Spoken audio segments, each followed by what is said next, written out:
जोंनि गेजेराव जुदि एना एनि जाना थायोबाथ' बे सुबिदाखौ जों मोननाय नङा। जोंनि गेजेराव खौसेथि गैयाब्ला आरो खौसेथि थायोब्लानो GSTनि जिथु गिनांगौ जानाय बे जेबो गिनांगौ जानाय नङा जों जुदि खौसे थायोब्ला। आंथ' सानो बे जेबो खहा लाबोनाय नङा। मानो होनब्ला जोंहा पार्टियाव मोनसे डिसिसन लाखाबाय जे सोरनो मा होयो होआ बे आलादा खोथा।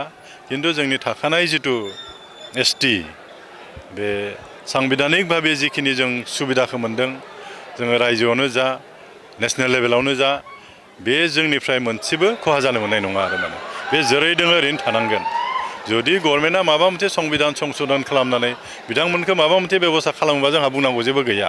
आरो सोरबा जाथिया गावनि मोन्थाइखौ आन्दलन खालामनायाव जों बेखौथ' बादा होनो हायाना।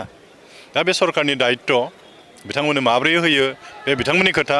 खिन्थु जोंनि थाखानाय ST बेनि जुगेदि जों जिखिनि सुबिदाफोरखौ मोनो भारत संबिधाना जोंनो ST हिसाबै जिखिनि सुबिदा होदों बे मोनसेबो खहा जानो मोननाय नङा आरो। जोंथ' सिगाङावबो बुंदोंमोन ना जों सिगाङावबो रायलायदों। नाथाय जोंनि गेजेराव माने गोरोबलायिखायसो बेबायदि जाना थादोंना। जों आसा खालामदों इयुननि समावबो रायलायनायावथ' जों रेडि दं रायलायगोन जों। खौसे जानो हायोबाथ' मोजां बाथ्रा। जोंहा BTC मोनबाय एथ' आन्दलन खालामना मोनबाय बेखौ जों फोसाबनांगौ मोजां खालामनांगौ। सरकारा गोबां सुबिदा होनो नागिरगासिनो दं बे सुबिदाफोरखौ जों लानांगौ।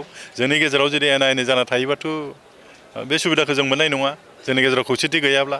आरो खौसेथि थायोब्लानो GSTनि जिथु गिनांगौ जानाय बे जेबो गिनांगौ जानाय नङा जों जुदि खौसे थायोब्ला। दा जोंनि गेजेराव माने बेबायदिनो एना एनि जालायनायखायसो गुबुनाथ' एडभान्टेज लागोन ना बिदि नुयोबाथ' नङा होमबा? दे थिगानो दे।